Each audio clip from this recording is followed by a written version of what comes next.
I'm thinking this is probably going to be our group, which is great. Thank you all so much for coming. I'm Afton with WALSH Construction. We're a Northwest general contractor, and we do we build everything, but definitely focus on affordable housing, and have oh, hi, more of our team. We have some WALSH people in the back to give us some good moral support. And today our panel is titled, "It's About Culture, Not Compliance, Policies, Training, and Practices to Encourage, Support, and Retain a Diverse Workforce on a Construction Site." So what we're going to talk about is our implementation of a positive job site culture, specifically kind of a combination of Rise Up and the Carpenter's Positive Job Site Culture program, how we internalize that and how we are rolling it out across our projects, and really what we're seeing. So I have a great group. I'll let everyone introduce themselves, but we tried to kind of bring folks from across our organization, from the field all the way to the office, to each give a different perspective. Hope that this will be really conversational. We'll kind of talk for a bit. We don't have anything formal on the slide, so really just a conversation. Feel free to interrupt and raise your hand during. We'll also really probably this whole second half can be to answer questions. So I'll let everyone introduce yourself. I think I said I'm Afton with WALSH. I'm our Director of Community Outreach and Engagement and a project manager as well. Why don't Marty, you can start.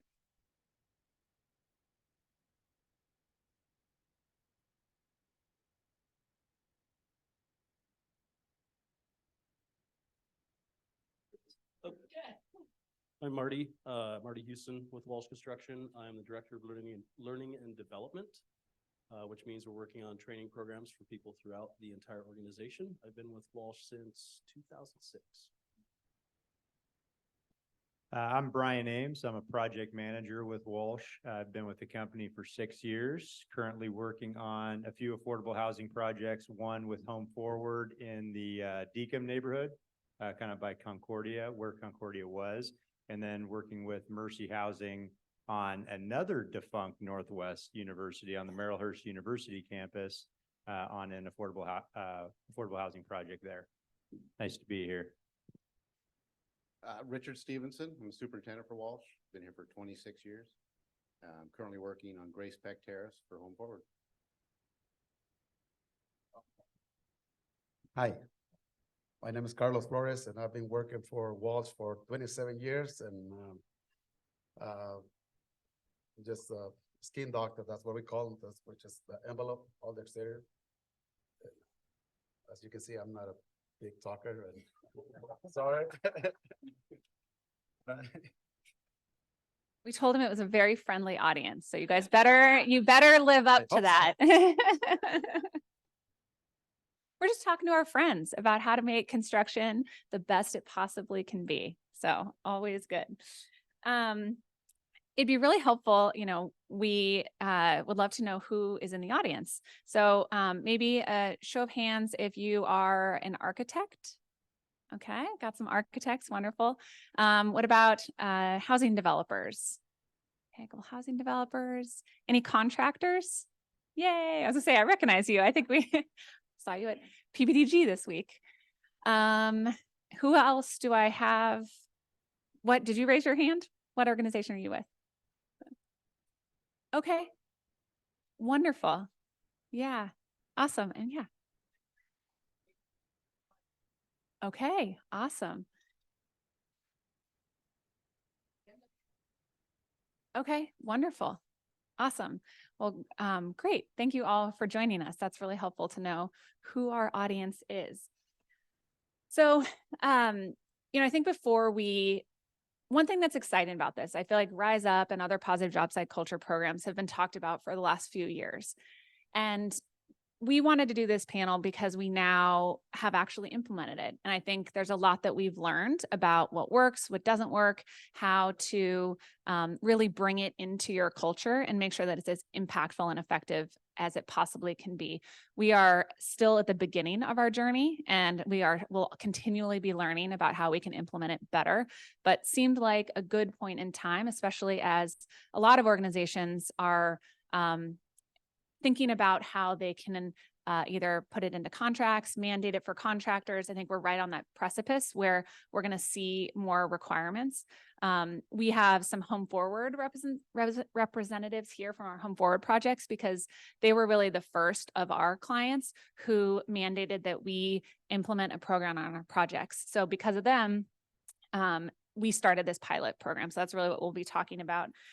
Before we get into the nuts and bolts, though, I think it's important to start with really why is a positive job site culture important? And I will toss that question to you, Marty. Thanks, Efton. There are a myriad reasons why it's really important, but I'm going to kind of focus on two. And really the first one is our workforce is changing, right? Our workforce is definitely changing. And we need to actually create a workspace that is welcoming for people that are absolutely new to the construction industry. I would say that the kind of things that used to be okay on a job site are no longer okay on a job site. And one of the things that we want to make sure and impress upon people is that if we're looking for a specific type of behavior from people, let's train towards that behavior. Let's make it such that the job site that a new person, an apprentice, person of color, anybody comes onto the job site feels welcomed, encouraged, challenged, and to be part of the team. So the workforce change is a big part of it.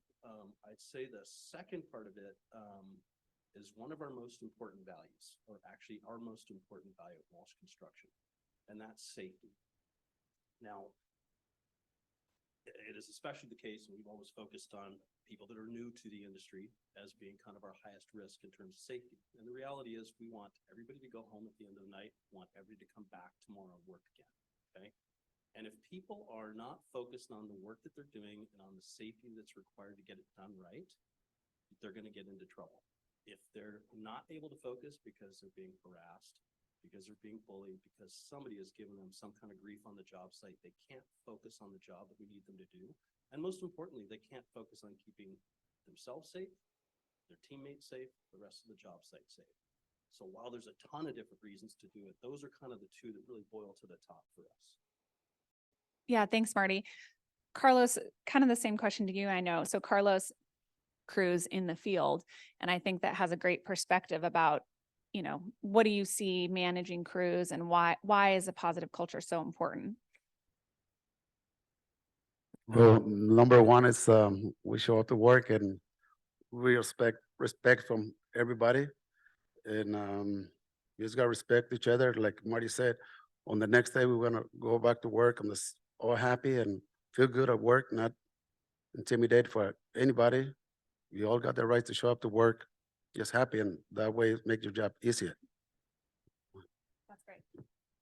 Yeah, if you're able to actually focus on, you know, if he's able to focus on ensuring a really great envelope and not having to manage conflict of his workers, you know, that's just, you know, you're able to spend time where it's really needed on a project. One thing I do want to note that, you know, I think at WALSH, we're really proud of our culture, and we have been for a really long time. You know, we have, you know, I don't think very many companies can say they have carpenters who've worked for them for 27 years. I think that says a lot.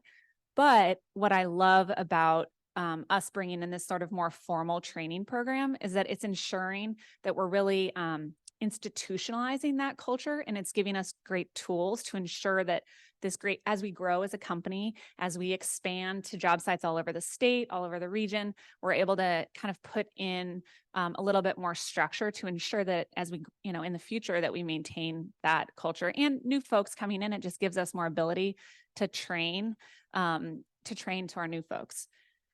So there's a lot of different training programs out there. And there's been lots of great research that Metro and the state has done to educate and I think inform what are the different program options. Let's talk a little bit about why we picked the programs that we did. Brian, you want to cover that? I do. You know, it's the title of this is what it's about culture. It's not about compliance, but I think that's the kind of the funny thing about how this all started is it really started with compliance. You know, and Marty will talk a little bit more about how we've made it more a part of our culture. But it really is something that we've seen specifically on home forward projects that Richard and I are working on, is a contractual requirement, is to do these trainings on site. And so nice thing about that is that organizations like Home Forward have done a lot of the legwork to see which of these programs are, have been around the longest, kind of have the best programming. And so a lot of that legwork had been done. We had done some of our own legwork to see which would be the best for us. We ended up choosing for the Home Forward projects, the Rise Up program, but really, helped us. They said, I mean, it's on the contract. Here are some of the trainings or approved equal, and so we looked into them, and Rise Up really worked for us. So Marty will talk a little bit more about how we're moving from a contractual obligation to kind of making it more a part of our culture. Thanks, Brian. It's interesting that we had a training with Carlos and about 45 of the other field leaders the exact same day, almost the exact same time. Afton was up with Brian and a number of other different people getting training from Rise Up. So we had the Carpenters Union down in the Forester conference room with all of our field leadership, and we had project management that was getting trained by Rise Up at basically the exact same time, exact same day. And one of the things that we found was that the content, for all intents and purposes, was the same. The difference was that people were hearing it from a different source and kind of spoken in a different way. And as we started to look at that, we're like, this is actually really amazing for our field leadership group. This is amazing for our project leadership group. But wouldn't it be really awesome if we were talking to ourselves? Instead of having somebody come in and say like, hey, this is how you should be. This is how you should behave. These are the standards you should have on your job site. We'd much rather internalize that and go and talk to our own people and say, this is the culture of the place that we want to create. So we made the decision to, instead of hiring somebody to come out onto the Home Forward job sites, to come into all of our, to our office, onto all of our job sites and talk to us about who we should be. We wanted to use them as kind of a springboard and use some of the content that they had so that we could talk to one another about the kind of place that we wanted to create and that we want to continue to create. And so part of that effort was, instead of hiring people from outside, we actually hired them to come in and talk to us about how to get the training done. So we had train the trainer sessions both in Portland and in Seattle. And the kind of cool thing was the group of people that volunteered for it. And we don't want to make anybody be a trainer because, like Carlos said, not everybody likes to get up in front of a group, right? But there were people who came out of finance, who came out of HR, of course, our project management ranks. We've got our workforce coordinator. We've got myself. We have estimators who are actually part of this. And when they first sit down and we go through the train the trainer, they're like, oh, this is cool. I could do this. I could definitely do this. I could go out and talk to people about how this will make how this will make your job site the kind of place you want to get to every single morning. So at this point, what we have is we have 13 people between our two regions, Portland and Seattle. Granted, we have offices in Vancouver and Tacoma too, who are leading the charge and are basically going out either to the job sites or hosting training sessions within the company. And our intent is before the end of October, we will be largely done with training almost 600 people at our company. We have already done 4 trainings for our Home Forward projects, and we've got another couple that are set up for the next few weeks. So we're really taking it across the entire company, from the person that you see when you walk into the door to Matt leading and everybody who's in between. Everybody's really going to get the same message about the kind of place that we want to build. Thanks, Marty. So Richard, just as you are managing a site, and so you have seen this implemented. I'd be curious to know the customization, internalization that Marty talked about. How are you sort of seeing that and the benefits of that? Yeah, to piggyback on Marty, having someone internal from our company come out and do the training, goes a long ways because our guys are going to trust them or open up more during the training and talk about it. So it's definitely a good way to go. I know, as you all might be thinking about implementing programs or seeing programs on, on your projects, or I think we did a little back and forth. Should we do the train the trainer or should we just hire someone out? And I think that my opinion, I think what we've learned is that it might be a little bit more work to get folks trained internally, but it's so much more impactful. And I think I'm so glad that we've done it this way. I think it's more effective, it's more impactful, and it's this sense of kind of ownership. And I think that just, there's so much value to that versus just sort of checking the box, that I've been really amazed by. So obviously the way that this program is implemented is we talked about, we have train the trainers, we have a lot of our WALSH force and RDF, which is our self-perform, that have all been trained. It also means that all of our subcontractors and everyone working on all of those projects is trained at some point in their time on our job. So I think we'll spend a little bit of time talking about sort of the technical nuts and bolts of how we roll these trainings out on active job sites. Marty, do you want to either one of you, Richard or Marty? I don't care. You want to go? Okay. So it's one thing to have a conference room in your office where you know how everything works, right? It's a totally different thing to go out onto a job site where you have no idea if you even have a place to sit. So one of the things we actually had to think through in terms of logistics was, okay, what do we need to do 2 weeks in advance? How do we need to communicate to the site team about what we need and what they've got in terms of making the training happen? And, you know, obviously that comes from being in a construction company. You're looking 2, 3, 4, 5 weeks ahead. You're like planning. You don't just call somebody up and go, coming tomorrow for positive job site culture. You all good? Right? No, like on Richard's job, you know, he had to figure out like, where am I actually going to put 40 people for a training? Right? Because on his job, he had to clear out a space to make it happen. We had to make sure there were chairs, right? We've put together a kit basically for each of our training teams that includes a projector, it includes speakers, it's got power cords, it's got all of the various different things we need from a technical standpoint, including a screen that we can set up. Because most job sites, if you've been to job sites, there might be a big TV, right, in the trailer. You're not going to fit 40 people in front of that TV, right? So some of the stuff that we're calling logistics is real, just basic logistical stuff. Like, do we have power? Do we have sound? Do we have something to project onto? Do we have an actual projector, right?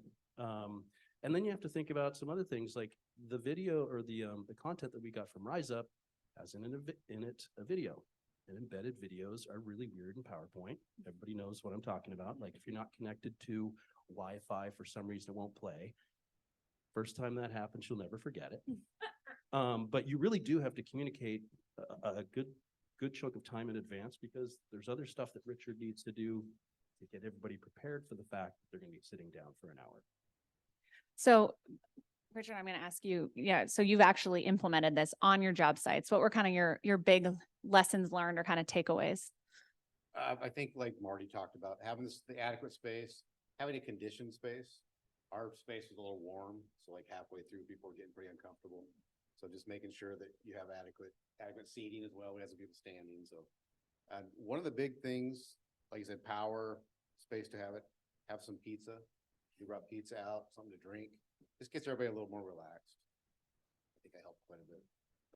Yeah, that's our joke is, never underestimate the power of pizza. So we have this, okay, so I'm going to take us to the job site. We've got the chairs. We found some nice, in the summer, it's cool. Maybe in the winter, it's heated a little. People can be really as present as possible. I think it seems silly, but those things can be important, especially if you're asking people to maybe step a little outside their comfort zones and to talk about things that they aren't used to talking about or absorbing.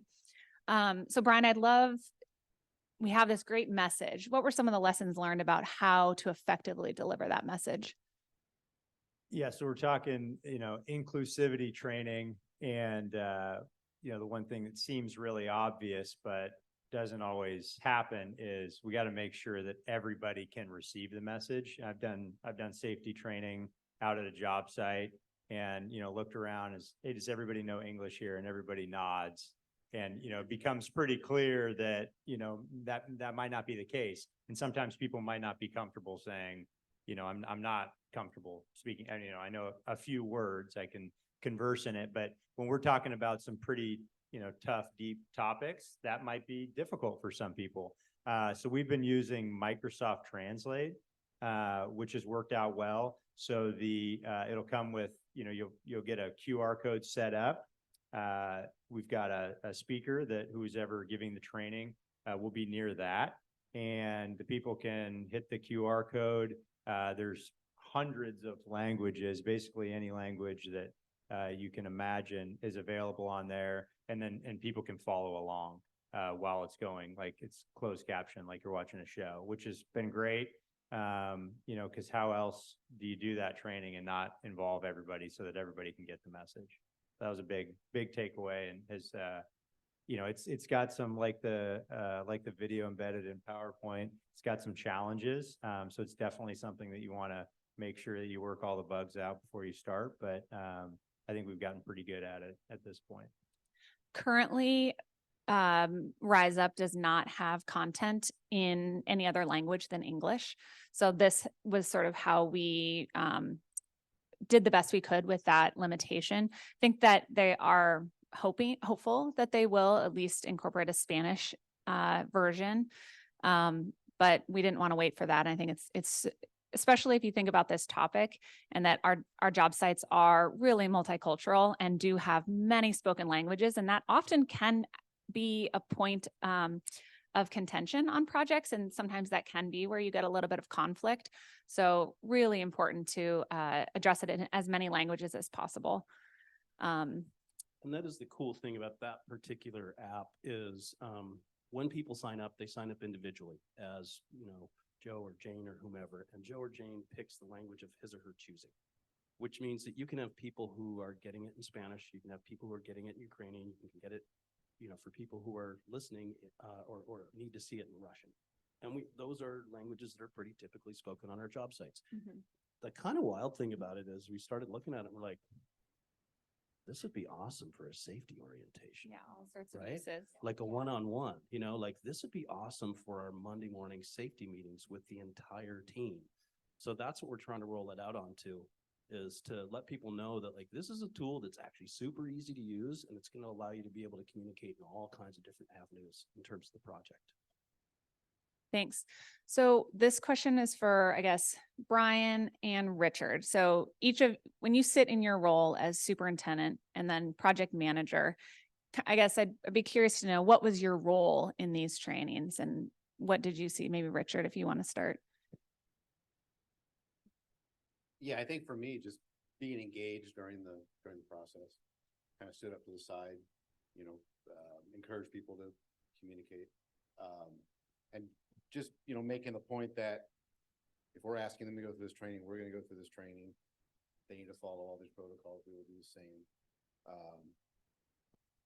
that was probably the big thing for me, just being engaged, making sure they understand that we're there for them, with them. Yeah. Just, you gotta be the first person to answer a question about, does anybody have a story, where they've experienced this? And, everybody's just kind of looking at each other. Oh, I have something, and be at the front of the room just so to kind of break the ice a little bit. And, cause otherwise, everybody's just going to sit there and there's going to be crickets. But once we kind of got that, once you get that going, I mean, you kind of couldn't shut people up. After a while, it was like, whoa, okay, Yeah, actually surprised at how much people got interactive with it. It was very positive. Yeah.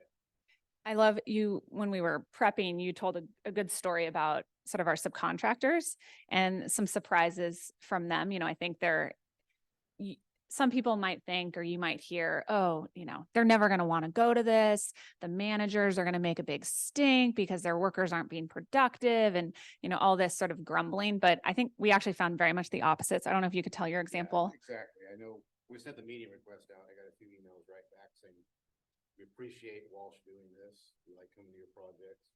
And then they were also concerned if guys were not going to be on site, was there in a session so they're going to go through this training, which we are. So it's very cool.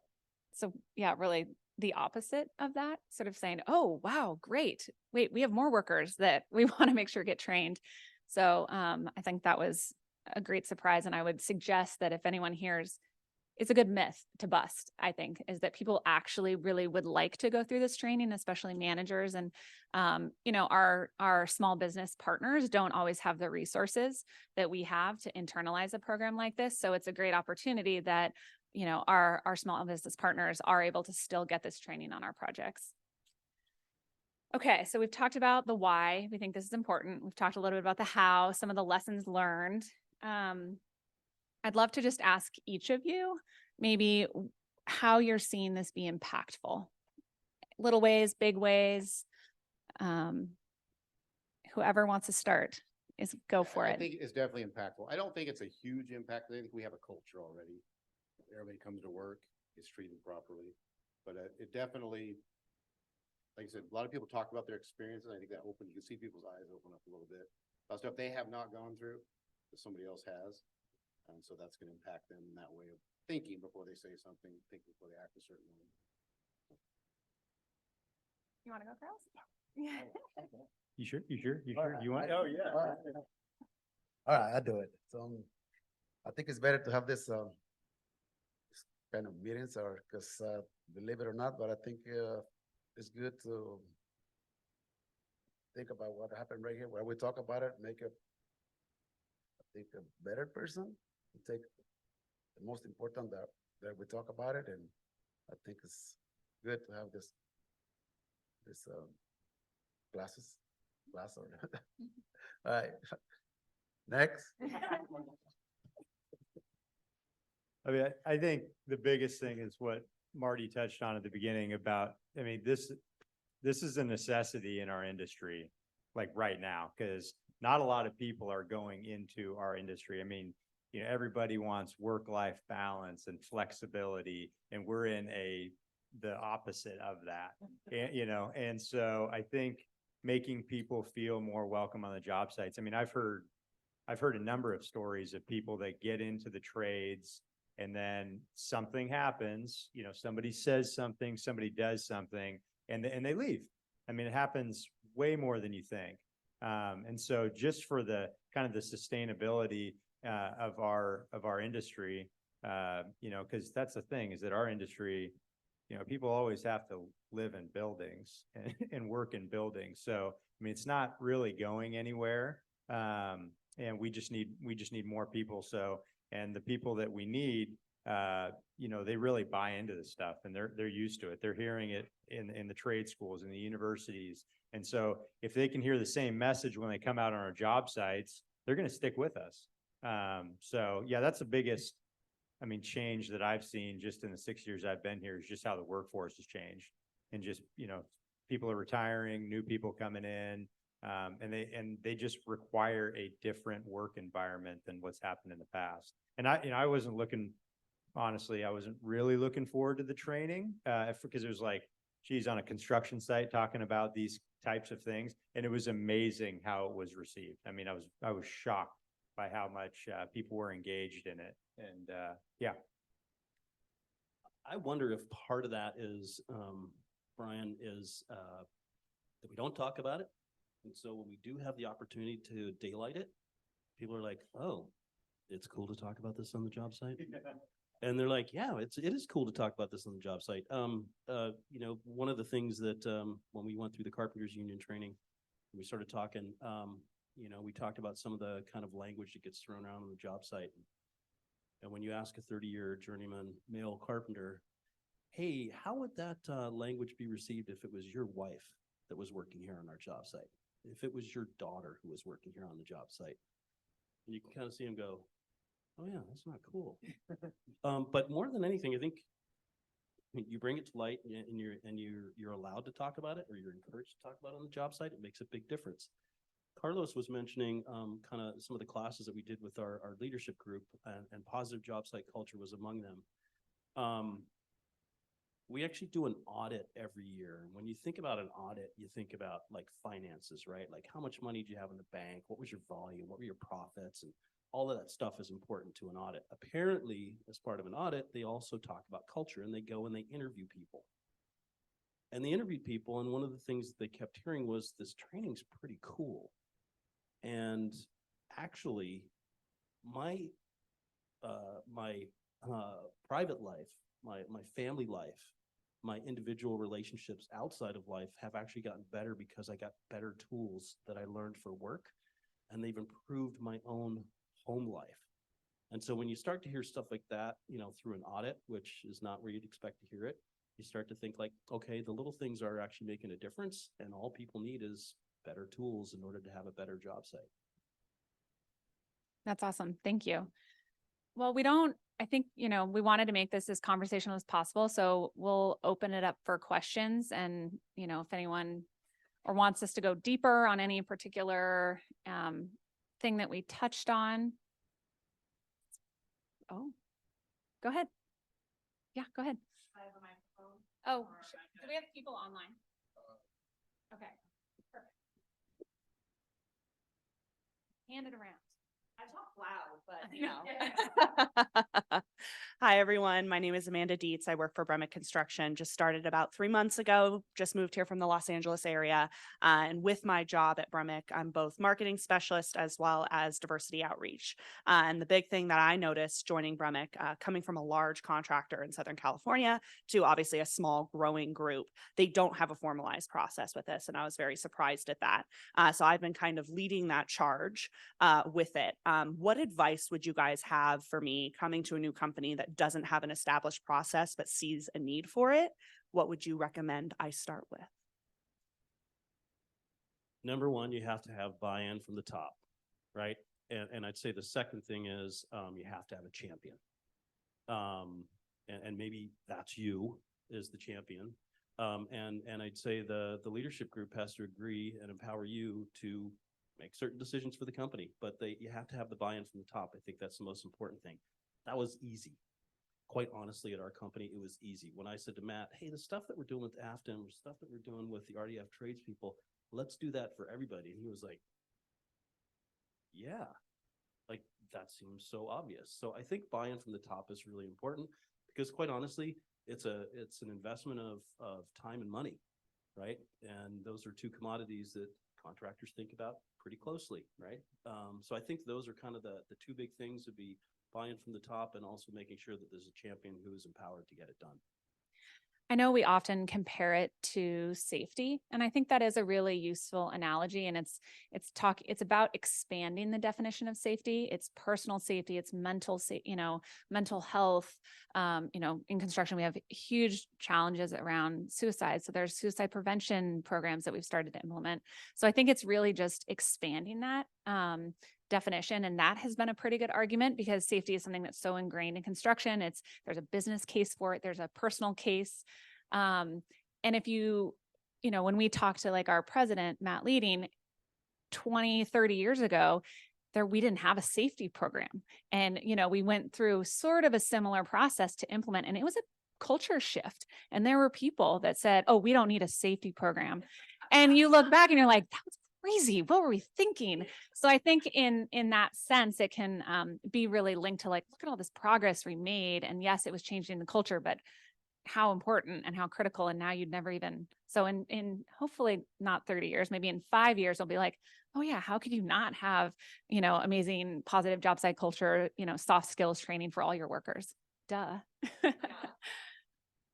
Yeah. We could also have a Walsh trainer come out to Bremick and train. They go, whoa, yeah, maybe we have to train our own trainers. Yeah. Evoke the competitive spirit. Yeah. Hi, so I'm Esteban, he, him pronouns. I was just curious if you can go a little bit deeper when we talk about like the culture change. I'm also curious, how does that reflect on the actual structure, right? Like we know this is one gender heavy kind of site. And I mean, from the panel, I don't want to assume, but I'm just curious as to like, right, how has this impacted all of your organization and your structure? Do you actually see any change, any more leaning one way or the other? All your training. Thanks. Yeah, thank you. There's one of the people that was in the RDF leadership group, Carla McCarg. She's been with us for a really long time. She actually came to me. She's amazing because she will talk. She's awesome. She is no wallflower. She came to me and we were about 4 of the trainings out of the 7 that we did with them, we were into about the 4th one, and she said, we've actually got some kind of cool tools that we can now use on the job site, and I'm actually feeling the difference. One of the challenges though is getting everybody using those tools, right? So what I'm seeing and what I'm hearing is all of the positive stuff that's coming back, where they're like, yeah, we've got more tools to deal with this, whether it's conflict resolution or it's making sure that, we're communicating really effectively, or any part of this training, we got a lot better set of tools. I think the one challenge is getting every single person to realize that their tool bag is bigger and to use all of those tools. But we're definitely seeing it in terms of people saying, I've got better tools to be able to handle things that happen out on the job site. So that kind of culture shift is definitely happening. I might just add, we're at the beginning of our journey, I think, on this. And I think this culture piece is a really important piece of the puzzle.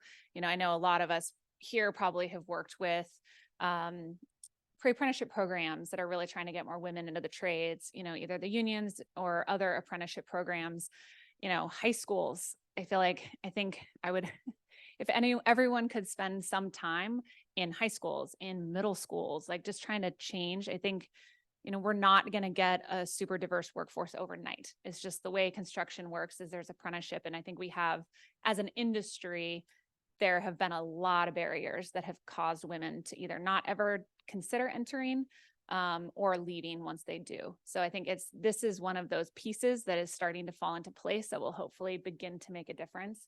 And I think if we just keep, investing in those early folks and, pre-apprenticeship and apprenticeship, then, hopefully in 10 years, I think we're starting to see the numbers of women on our job sites finally start to, I think there's been we hit a wall. We were kind of at 10%-ish for a very long time. And I'm hoping that with programs like this, and especially if we start to implement them across the industry, then we'll start to see those leaps. Yeah, I'm going to go her, sorry. And then I'm just keeping track. So I was wondering, when you meet resistance to these concepts, how do you deal with that using the same kind of positive culture? Richard or Brian, do you guys want to do that?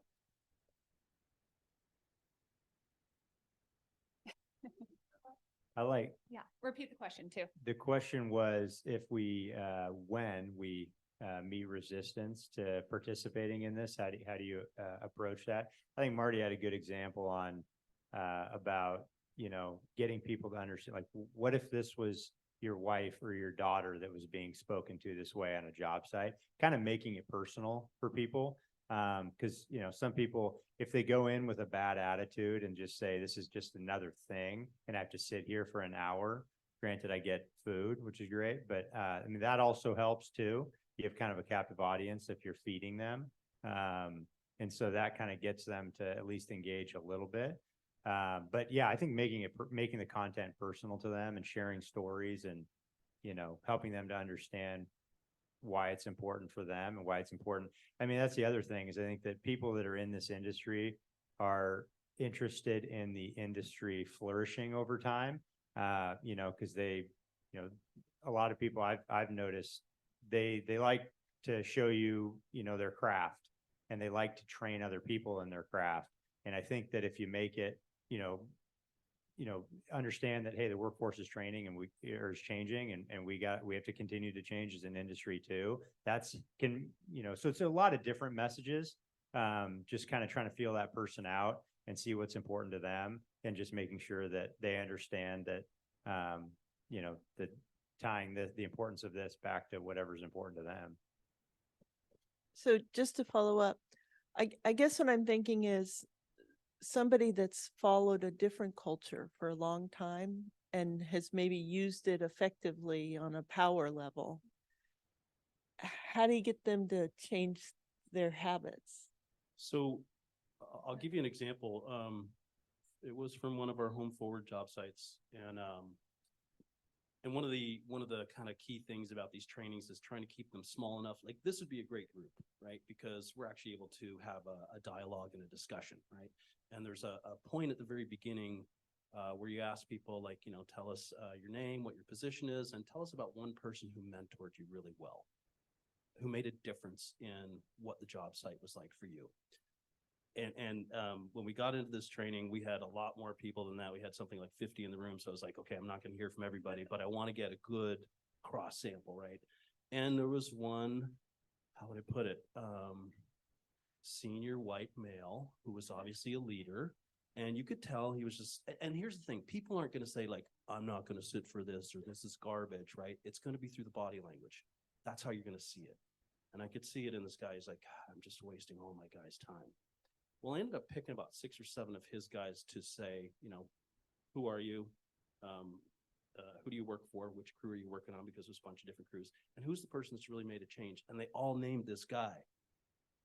They all named him. And he was kind of sitting there going like, really? And eventually you could see him like start to kind of like sit back a little bit more. He uncrossed his arms. He kind of relaxed and he was looking around. And what he was discovering, which is kind of what you want to discover at the beginning of this, is there are people who can make the job site culture a really amazing thing or not. And bringing that stuff to light by his people actually saying to him like, you made my job site really awesome. You taught me this. You mentored me for the next thing, was a way of really drawing it out of them. And then also kind of reinforcing with him, like, here are the things that you've actually done to make this a really positive job site. You might think this is a waste of time, but guess what? Things that you've done have made a big difference in the people that work for you. So it's not going to be obvious. It's going to be through body language is how you're going to see it. And I think once you really start to get into the discussion and draw people into it, you can kind of like get those arms uncrossed and get people to be at least receptive to what you're saying. I also think it's, you know, there are going to be people that you will never reach, you know, and I think just we have to acknowledge that and accept that and focus on all the people that we can reach and, you know, pretty much train around them and work around them as best we can. And then, you know, similar to how we get safety emails, you know, from our company, we got one yesterday that someone was refusing to wear proper footwear on a project. So they were sent home. And you know, it's the same thing. If you refuse to be respectful on a job site, you go home. And if you'd like to come back the next day and show up with a different attitude, we would love to have you. We'd love to give you that opportunity. But if you can't show up with the right attitude, then, you know, we don't need you working on our job site. One thing that there has been a lot of discussion in the industry about is, and it's a tricky, and I'd say there's nothing to solve it yet, but then that person just goes to a Bremic job. And so how can you, you know, there is no solution yet, but I think, you know, maybe in the future, there will continue to be something, there's some work still to do about that. How do we just not push those who don't want to participate just to other projects? So I don't have an answer on that one, but you have a question.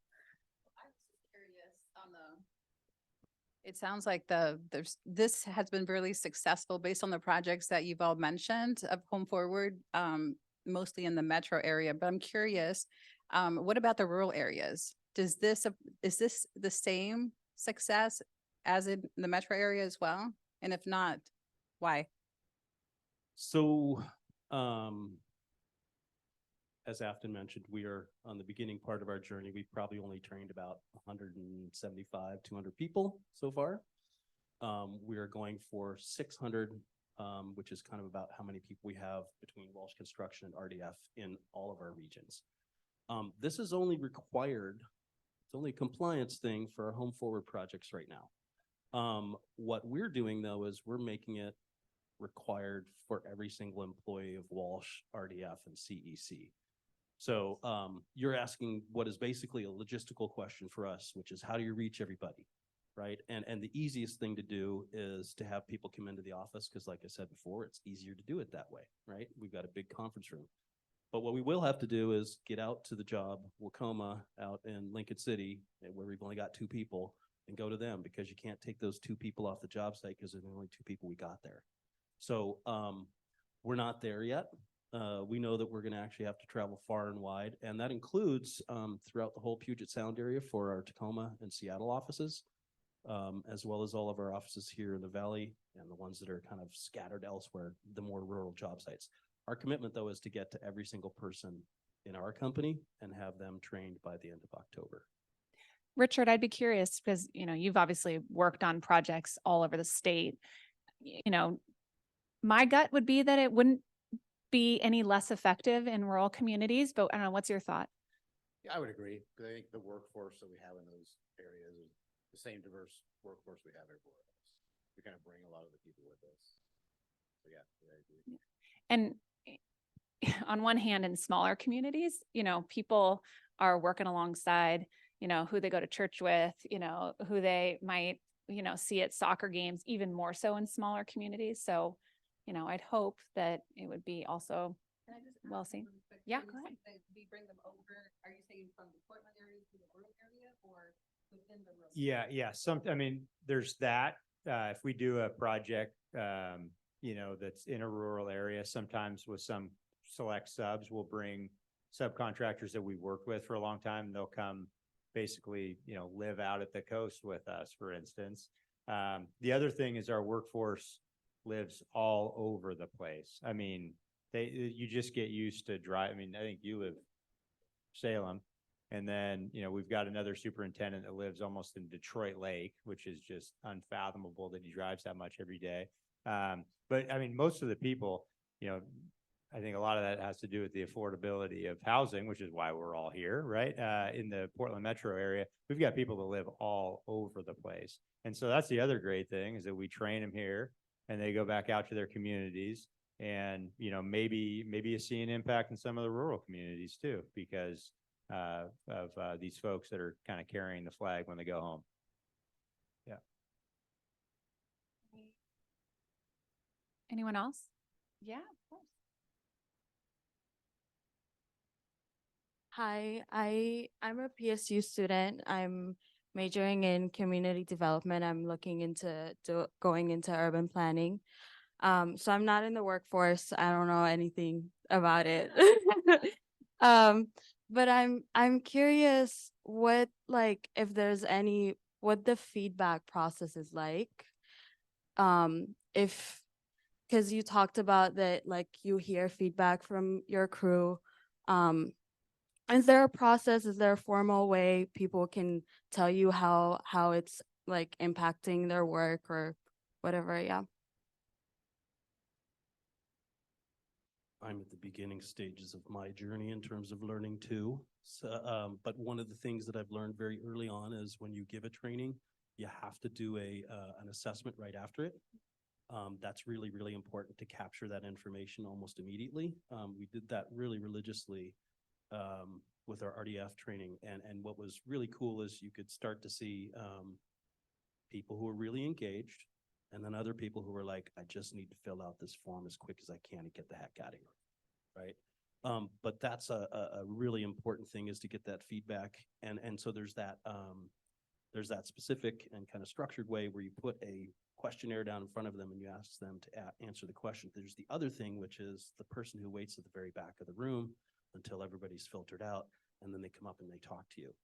And that's the place that where things are really, really valuable. And that's also where you start to feel a huge sense of responsibility, because somebody has actually waited and they waited and they waited until everybody was gone, till they could come up and feel safe talking about what they'd heard and what their experience has been.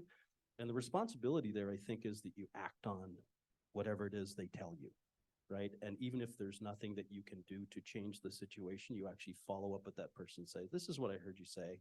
These are the concerns that I understand that you have. This is what we can and can't do.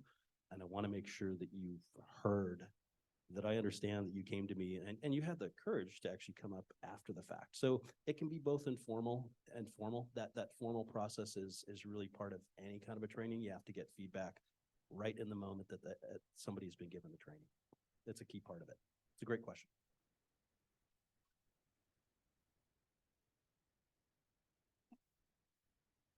So has this program changed your hiring practices yet?